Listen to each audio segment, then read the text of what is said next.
Je vous remercie, Monsieur le Premier ministre, cher Jean-Pierre, de m'accueillir dans vos travaux aujourd'hui, dans un moment effectivement où le commerce international est évidemment particulièrement perturbé par la crise sanitaire.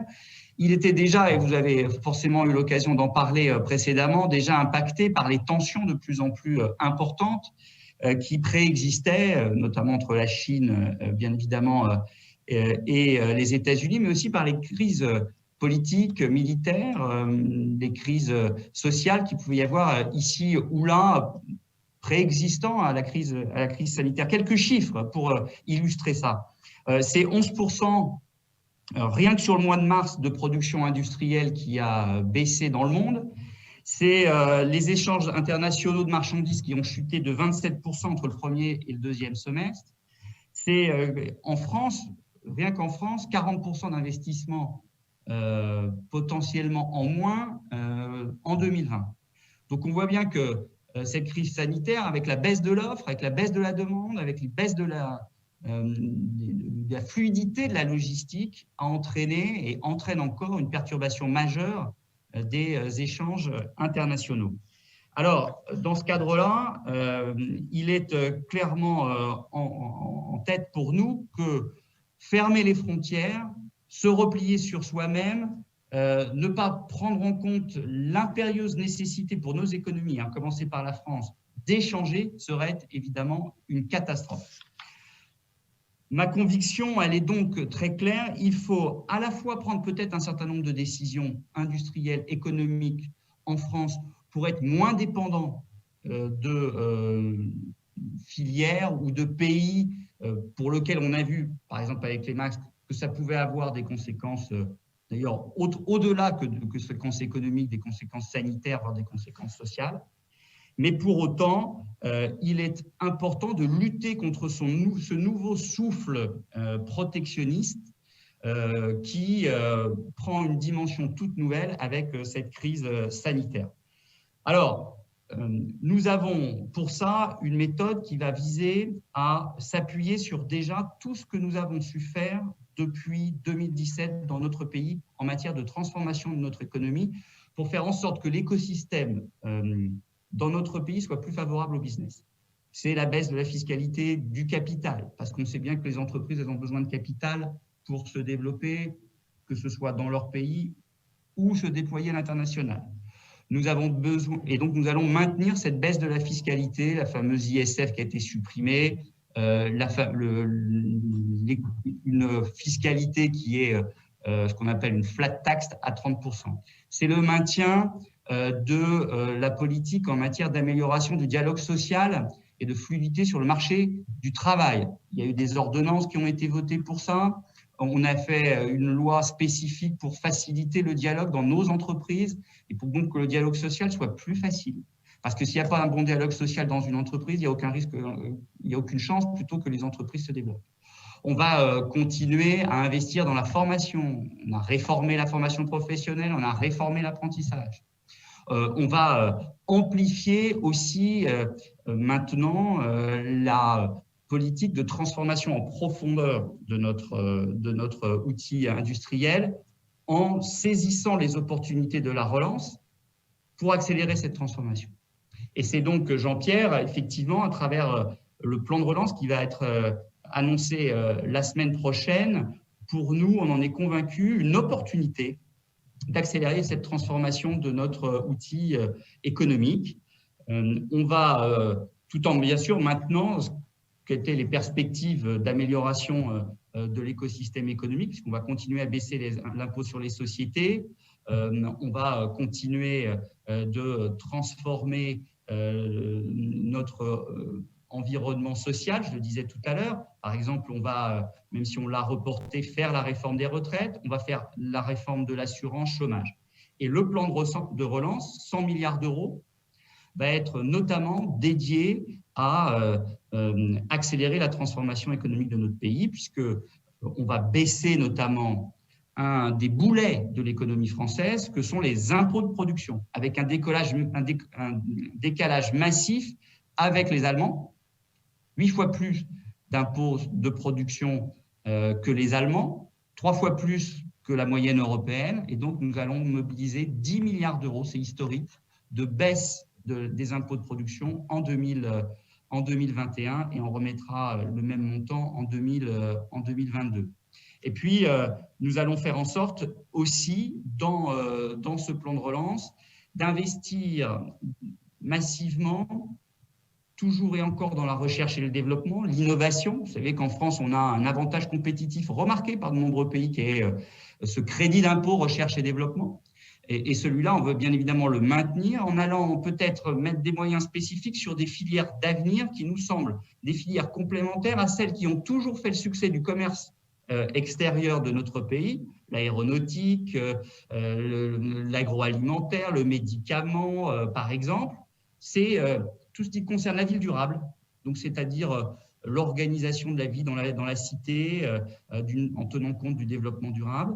Et puis, toutes les nouvelles technologies innovantes, l'intelligence artificielle, les nouvelles énergies, les biotech et les nouvelles technologies. Donc, pour nous, une politique filière au service de nouvelles filières qui sont des filières d'avenir et qui seront demain des avantages compétitifs pour notre pays dans le commerce extérieur nous paraît essentiel. Alors, bien évidemment, ce plan de relance, il a une force qui, je sais, Monsieur le Premier ministre, vous plaît particulièrement, c'est qu'il a une dimension européenne. Le fait que ce plan de relance soit aussi européen est la marque que notre continent a sûrement enfin compris que si on veut que chaque pays puisse tirer les meilleurs profits de la globalisation et de la mondialisation, chaque pays a besoin de travailler davantage ensemble au niveau européen. En changeant un peu, et vous avez sûrement dû en parler hier avec Thierry Breton, en changeant peut-être un peu notre fusil d'épaule sur l'approche économique, industrielle et commerciale, en étant vraisemblablement peut-être un peu moins naïf, en étant peut-être plus exigeant en termes de réciprocité avec nos partenaires et avec nos amis avec lesquels nous échangeons, en se dotant d'outils pour répondre peut-être à certaines stratégies d'unilatéralisme, peut-être qui est la stratégie des États-Unis, stratégie de pression géopolitique, peut-être la stratégie russe, ou d'aide d'État relativement massive, comme peut-être être la stratégie chinoise. Donc nous devons nous doter d'outils pour mieux répondre aux stratégies de nos partenaires commerciaux et nous structurer davantage en interne au niveau européen pour ce faire. Et je crois que le symbole du plan de relance européen est un symbole très positif et qui nous permet d'être peut-être plus optimistes que nous aurions pu l'être précédemment sur la détermination de l'Europe à s'organiser. Et puis, je crois que pour que la France et l'Europe puissent, et le monde d'ailleurs, puissent davantage profiter dans l'avenir d'échanges commerciaux, parce que c'est vital pour nos différentes économies, nous devons travailler davantage à améliorer le fonctionnement du commerce international et donc retrouver un multilatéralisme efficace au service des échanges commerciaux. Ce qui me frappe, c'est qu'on voit bien que depuis quelques années, avant même d'ailleurs la crise sanitaire, comme je le disais en introduction, des tensions commerciales nouvelles sont apparues au niveau mondial, entre les États-Unis et la Chine, mais aussi entre différents pays. On voit bien les difficultés de faire aboutir les traités multilatéraux. Je pense bien évidemment au Mercosur, c'est complexe aujourd'hui. Pour autant, je pense qu'avec cette crise sanitaire, là aussi, on a des opportunités d'avancer collectivement pour aller vers davantage de multilatéralisme. Pourquoi? Parce que la crise sanitaire, elle est mondiale. Elle touche tous les pays quasiment en même temps. Et la réponse que nous pouvons apporter est une réponse aussi globale. Certes, chaque pays prend des dispositions sanitaires en fonction de la situation de la circulation du virus. Mais la réponse, par exemple les vaccins, et demain peut-être la façon dont on circule dans le monde entier, est une réponse qui doit être globale. Et la réponse sanitaire, doit être globale, mais la réponse à tous les enjeux qui sont devant nous pour le monde entier doit être une réponse globale. La réponse aux défis climatiques ne peut être que globale. La réponse aux défis migratoires ne peut être quasiment que globale. La réponse à la révolution numérique et avec les risques que entraîne cette révolution numérique en termes de protection de la vie privée, en termes de sécurité, en termes d'éducation, doit avoir une réponse globale. Donc les grands défis du monde, manifestement, doivent être pris en compte d'une manière globale. Et l'exemple de la crise sanitaire doit être pour nous l'occasion d'insister auprès de tous les partenaires sur une réponse multilatérale. Qu'il y ait des accords bilatéraux entre tel ou tel pays, évidemment, et ça continuera. Mais on doit en parallèle absolument avoir une réponse multilatérale. Et donc, il y a ce grand chantier, énorme chantier, qui est le chantier de l'OMC. On voit bien qu'aujourd'hui, l'Organisation mondiale du commerce est complètement bloquée, avec ce blocage de l'instance de recours de règlement des différends.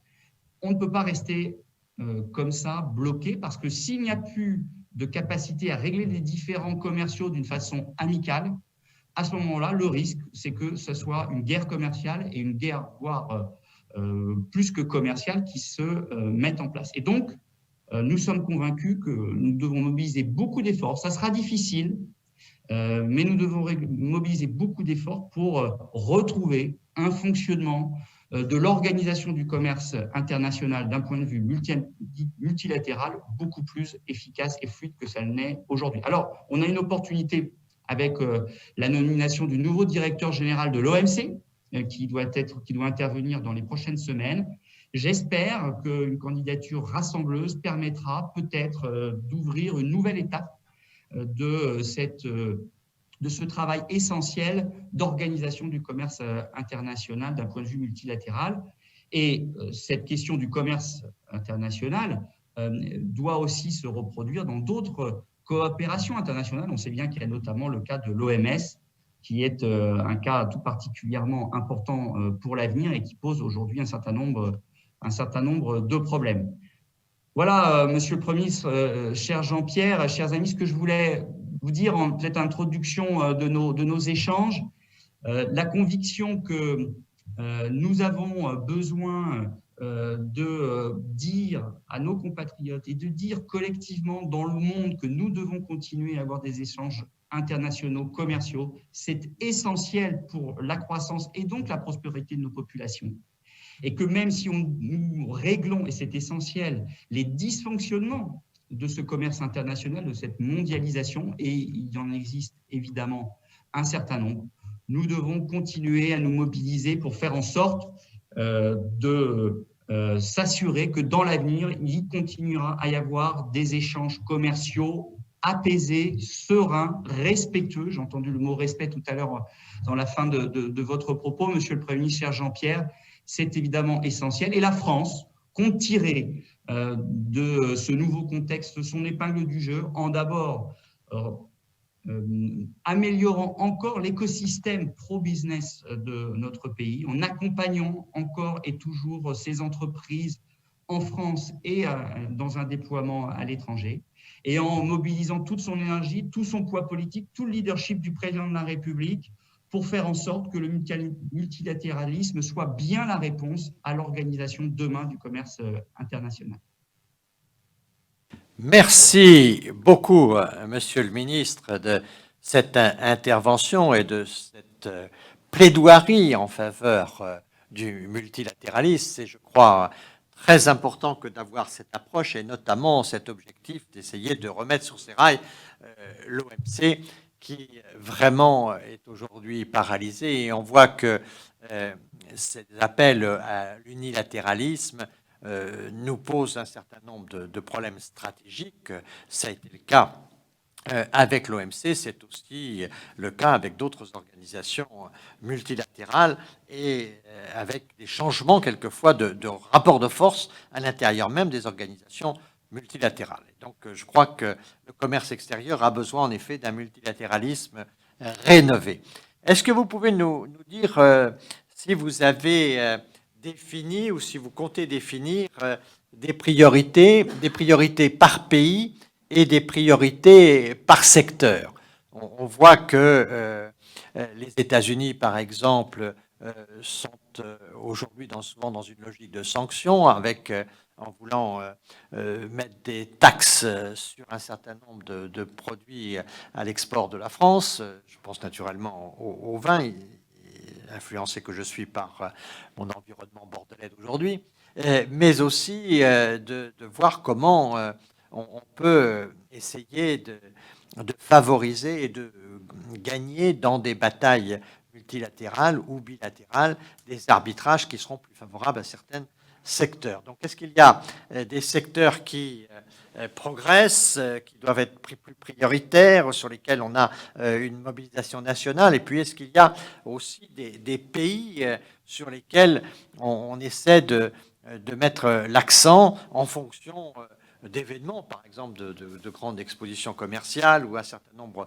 d'objectifs de cette nature? Est-ce qu'il y a dans le calendrier, dans les perspectives du gouvernement français, des priorités qui affectent cette organisation du commerce extérieur?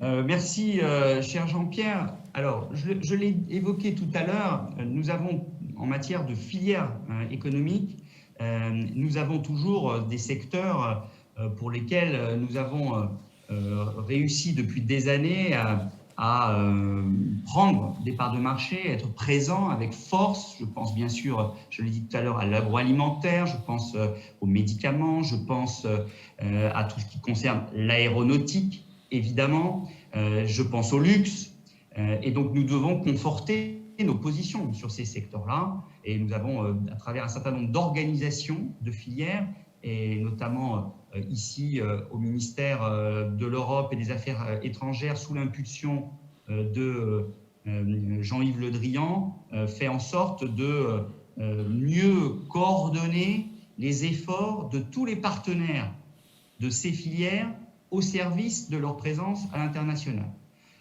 C'est le cas, toute filière, si je puis dire, avec ce qu'on appelle la Team France Export, c'est-à-dire regrouper les forces de l'équipe de France à l'export, la BPI France pour tout ce qui concerne les financements, Business France pour tout ce qui concerne l'accompagnement des entreprises, leur préparation à l'export et leur accompagnement dans leur déploiement à l'étranger, et puis les CCI, que ce soit les CCI en France, dans chaque région, mais aussi les CCI à l'international. Cette Team France Export, qui a été mise en place depuis 2017, accompagne bien les filières qui sont des filières de plus en plus structurées, voulues par Jean-Yves Le Drian et le président de la République.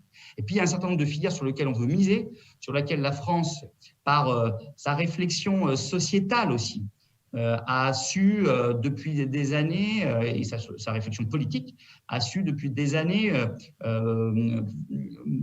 contribuer au débat politique et contribuer à la mise en place de solutions économiques pertinentes. Je pense à tout ce qui concerne le développement durable. La France, depuis des années, est à la pointe de la lutte contre le réchauffement climatique et a donc suscité un certain nombre aussi de mobilisations d'entreprises sur leur transformation durable et sur la proposition d'un certain nombre de produits et services au service justement de cette transformation durable de nos économies et plus largement de nos sociétés.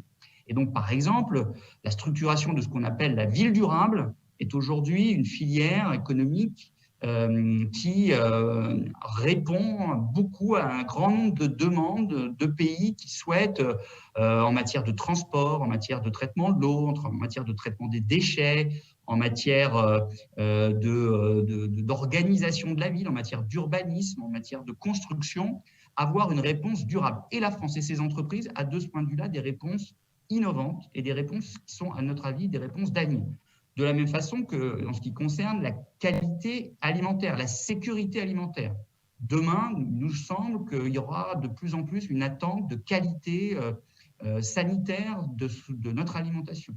Et donc, tout ce qui a été fait depuis des années par les entreprises agroalimentaires, par l'agriculture, pour produire des produits de qualité, doit nous donner des opportunités encore plus importantes demain sur les marchés mondiaux.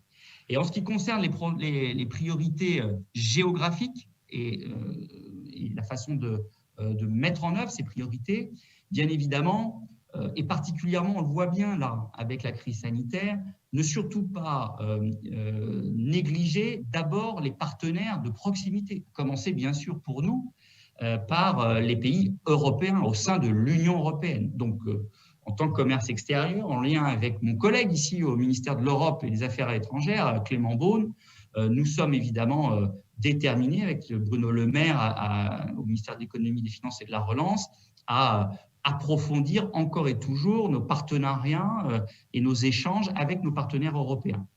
Mais aussi, nous voulons aller plus loin avec nos partenaires africains.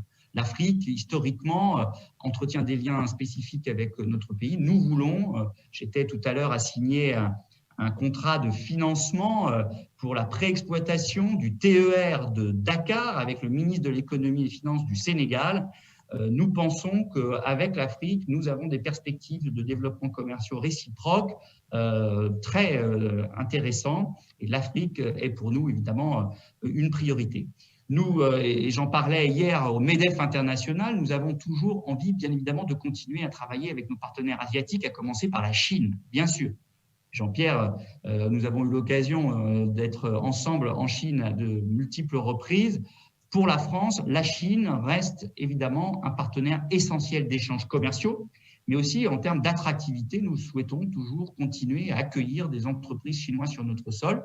Et c'est d'ailleurs, j'ai oublié peut-être de le citer au début de mon propos, le président de la République a souhaité qu'il y ait un ministre du commerce extérieur. Ça n'existait pas en France depuis 2012.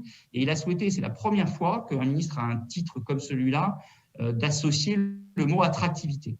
Ministre du commerce extérieur et de l'attractivité, donc faire en sorte d'attirer, d'accueillir des investissements étrangers sur notre sol, de veiller à ce que les conditions du business en France soient les meilleures possibles, parce que pour que les entreprises se déploient à l'étranger, pour qu'on attire des entreprises étrangères en France, il faut que les conditions propices au développement des entreprises sur notre sol soient les meilleures possibles. Et donc, en ce qui concerne la Chine, nous voulons entretenir les meilleures relations commerciales possibles dans le cadre d'une réciprocité, on l'a évoqué tout à l'heure, mais justement réciprocité d'échanges en Chine, mais aussi d'implantation d'entreprises chinoises en France.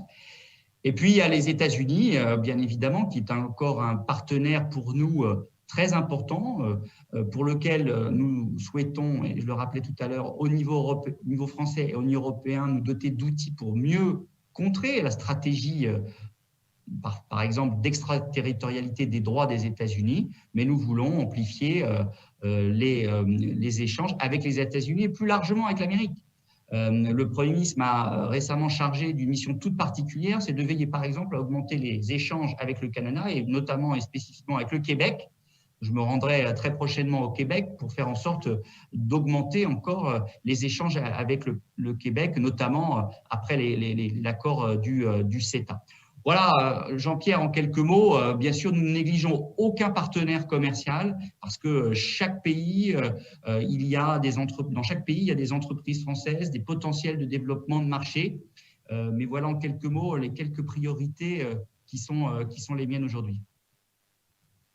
Merci beaucoup. C'est en effet très, très important parce que d'avoir cette nouvelle organisation ministérielle avec un ministre en charge et du commerce extérieur et de l'attractivité, c'est d'autant plus important qu'on voit dans cette crise du Covid l'idée de souveraineté revenir. Et donc, tous les pays cherchent à relocaliser une certaine part de production et tous les pays cherchent à mieux maîtriser les investissements. Ce qui veut dire que le dossier du commerce extérieur va devenir de plus en plus politique au niveau mondial. Précédemment, on avait quand même une dichotomie entre les pays dits libéraux où finalement le commerce extérieur se faisait surtout par des initiatives entrepreneuriales, les salons, les démarches d'exportation, et puis il y avait les régimes autoritaires où là, il fallait passer par la politique. On voit bien maintenant que partout, la politique des échanges va prendre une part importante et que chacun va vouloir maîtriser qui ses investissements, qui ses implantations, qui ses productions. Et donc, la dimension politique de la fonction commerce extérieur va être considérablement renforcée. Ça veut sans doute dire, Monsieur le ministre, que vous-même, vous devez, avec le Quai d'Orsay, avec Bercy aussi, pouvoir disposer de moyens importants parce que, ne serait-ce qu'en termes de déplacement, de partenariat. Vous faisiez référence au CETA avec le Canada, mais évidemment avec un pays comme la Chine, l'expo de Shanghai, si elle a lieu. Enfin, ces grands rendez-vous-là sont des rendez-vous très importants que vous allez devoir manager. Il va vous falloir une organisation qui soit une organisation assez puissante parce que maintenant, d'État à État, on parlera systématiquement commerce extérieur dans tous les rendez-vous internationaux et que ça va devenir un secteur très politique, puisque chacun va vouloir affirmer sa logique nationale dans des échanges internationaux. Quelle est votre réaction à cette réflexion, Oui, monsieur? je suis absolument d'accord avec vous, cher Jean-Pierre. C'est ce que nous sommes en train de faire tant dans le déploiement de la France à l'étranger, dans les grands rendez-vous que vous avez évoqués, s'ils sont tenus. Et notamment, il y avait le grand rendez-vous des nouvelles technologies à Las Vegas, habituellement fin août, bien sûr, qui ont été annulés, donc je n'ai pas pu y participer. Les entreprises françaises n'ont pas pu y participer, c'est vraiment problématique. Nous espérons que Shanghai puisse s'organiser. Mais c'est vrai aussi pour je dirais, l'accueil des entreprises et des investissements étrangers en France. Vous savez que chaque année, depuis 2017, le président de la République a souhaité organiser ce qu'on a appelé Choose France, c'est-à-dire l'accueil des grands décideurs internationaux en France pour leur expliquer comment la France se transformait, comment elle devenait une vraie terre d'accueil d'investissement, une vraie terre d'accueil de développement économique pour les entrepreneurs et leurs salariés. Et on va, par exemple, là, je vais, par exemple, organiser dans les prochaines semaines des mini Choose France avec chaque collègue ministre, chacun dans son secteur spécifique d'activité pour expliquer le plan de relance aux investisseurs étrangers qui souhaiteraient amplifier leurs investissements en France pour leur expliquer que ce plan de relance, on veut que, comme je le disais tout à l'heure, en faire un accélérateur de la transformation au service de l'écosystème économique de notre pays. Et donc, vous avez raison, Monsieur le Premier ministre, cher Jean-Pierre, que nous devons absolument renforcer les outils de notre souveraineté. Nous devons faire en sorte d'être moins naïfs. Le président de la République, tout à l'heure, était dans une entreprise de l'industrie et de la santé pour parler paracétamol et voir de quelle manière demain, on puisse être moins dépendant d'autres partenaires en matière de médicaments essentiels pour notre pays. Et en même temps, on veut porter ce message de l'importance des échanges internationaux, de l'importance du multilatéralisme. Et ça passe par une présence structurée, organisée, coordonnée de la France dans les différents grands rendez-vous commerciaux ou économiques internationaux. Je crois savoir que Bruno Le Maire sera présent aussi en Italie au sommet d'Ambrosetti la semaine prochaine. Moi, je ne peux pas malheureusement parce que j'ai un déplacement avec le Premier ministre, mais la France sera présente à ce sommet très important et nous voulons accompagner les entreprises dans cet effort de développement à l'étranger parce que c'est que comme ça que la France sera forte de son leadership, fort de son poids politique, mais fort aussi de la structuration, de la fédération de toutes les énergies privées et publiques au service du déploiement de la France à l'étranger. Peut-être une dernière question sur l'organisation du travail de mobilisation pour le commerce extérieur.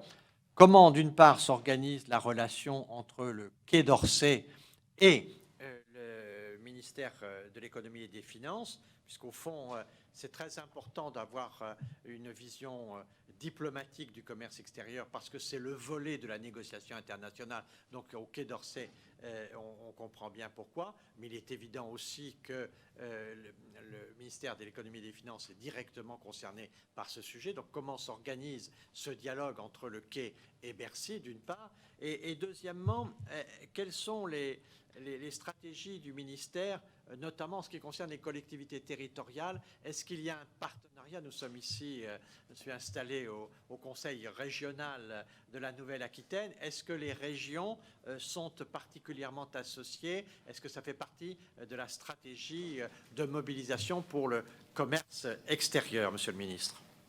Alors, deux choses, Monsieur le Premier ministre. D'abord, effectivement, oui, une de mes tâches va être de le mieux possible coordonner les différentes équipes publiques du commerce extérieur qui sont mobilisées pour le commerce extérieur.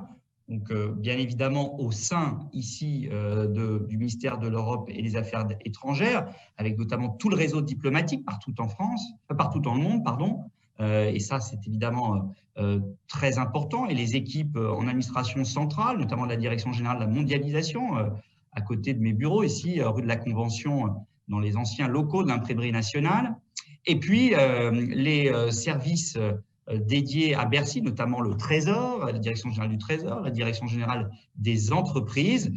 J'ai, par exemple, dans mon cabinet des équipes qui viennent du Trésor, j'ai des équipes qui viennent du ministère du Quai d'Orsay, j'ai des équipes qui viennent du secteur privé. Et donc, en lien avec Jean-Yves Le Drian, avec Bruno Le Maire, avec mes autres aussi collègues d'autres ministères, sur les questions d'agroalimentaire, bien évidemment, Julien de Normandie et les équipes du ministère de l'Agriculture et de l'Alimentation sont évidemment à mobiliser. Donc, c'est un gros travail de fédération, de structuration à la demande du président de la République et du Premier ministre que je vais avoir à opérer dans les jours, les mois qui viennent. Deuxièmement, ce partenariat se fera aussi avec les acteurs privés. J'insiste beaucoup là-dessus parce que peut-être que précédemment, ils avaient moins le sentiment d'être associés. Je veux absolument les associer au maximum, d'où ma présence au MEDEF, à la réunion du MEDEF hier, d'où ma rencontre avec les différentes chambres de commerce et d'industrie, d'où la volonté qui est la mienne de nommer au sein de mon cabinet quelqu'un spécifiquement dédié à faire le go-between, le contact entre les organisations professionnelles, les fédérations professionnelles, les syndicats et le ministère et donc mon cabinet. Et puis, deuxièmement, et vous l'avez rappelé et vous l'avez évoqué, pour moi, ce qui est très important, c'est de faire le lien aussi avec les collectivités territoriales, à commencer par les régions. En 2017, le Premier ministre Édouard Philippe, à la demande du Président de la République et Jean-Yves Le Drian, ont fait le choix de placer les équipes de France à l'export sous la houlette des régions, sous la houlette stratégique des régions. La fameuse Team France Export que j'évoquais tout à l'heure, qui regroupe les équipes des chambres de commerce et d'industrie, de Business France, qui est l'opérateur qui dépend directement du ministère, qui est le mien, et les équipes de BPI France, donc tout ce qui concerne le financement de l'exportation, sont mis dans les régions sous la houlette stratégique des régions, des agences régionales de développement, les agences régionales économiques. Donc, c'est évidemment très important, c'est essentiel parce que l'économie, elle part des territoires. Pendant les congés du mois d'août, j'ai eu l'occasion de me déplacer à Toulon pour mettre en avant le travail remarquable des équipes de ces différents partenaires au service de l'export et au service d'une start-up dans l'intelligence artificielle qui fait merveille. Et donc, bien évidemment, cette cohérence et cette coordination avec les collectivités territoriales est essentielle. Et il se trouve que j'ai un parcours de chef d'entreprise, donc pour moi, les relations avec les entreprises privées, c'est évidemment très facile et très fluide. Et puis, comme vous le savez, ayant été maire de la bonne ville de Coulommiers pendant 10 ans, et étant toujours élu local, il est pour moi important d'entretenir les meilleures relations possibles avec les collectivités territoriales. Et je sais bien l'importance des collectivités territoriales, non seulement dans l'attractivité du pays, mais aussi parce que l'attractivité du pays passe par l'attractivité de ces territoires, mais aussi par l'importance des collectivités dans la projection des entreprises à l'étranger. Un de mes rôles va être notamment, dans ce cadre-là, de veiller à encore améliorer la marque France à l'export. Nous avons fait depuis un certain nombre d'années du travail pour un peu rassembler les différentes marques qui étaient utilisées à l'export, les marques de région, les marques de nation, les marques de différentes structurations de telle ou telle filière, mais il faut aller encore plus loin. Comme on a su le faire dans les nouvelles technologies avec la French Tech, partout dans le monde, les gens savent ce que c'est que la French Tech, ça dit quelque chose de la spécificité française, ça parle y compris aux acteurs français à l'export. Et donc, nous devons aller plus loin dans ce sens-là. par exemple avec la French Fab, tout ce qui concerne l'industrie française à l'export, tout ce qui concerne bien sûr aussi la meilleure coordination entre la communication des régions avec la communication de l'équipe de France à l'export. Ça va être notamment des discussions que j'aurai avec les présidents de région dans l'avenir.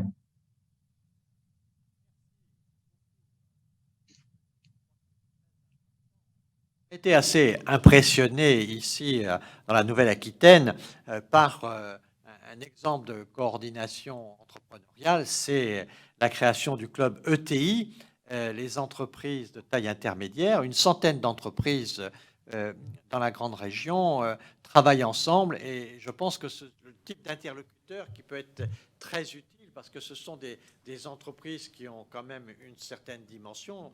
Très nombreuses ont plus de 1000 salariés. Elles sont aujourd'hui des entreprises très exposées au commerce international et au fond, elles sont supportées par la région et c'est un lieu sans doute qui, pour vous, peut être un lieu de coopération tout à fait intéressant pour ce dialogue et cette mobilisation que vous engagez. Je voudrais vous remercier du fond du cœur parce que nous sommes heureux de voir un chef d'entreprise dans cette mission qui est essentielle, notamment dans la relance, mais aussi dans les relations internationales et dans la création de valeur pour notre pays, capable d'attirer d'une part et capable de promouvoir ses propres réalisations, produits et services à l'étranger. Merci beaucoup, Monsieur le ministre, de votre participation ce matin à notre forum du Futuroscope, forum annuel que vous connaissez bien. Merci, cher Jean-Pierre, et merci à tous.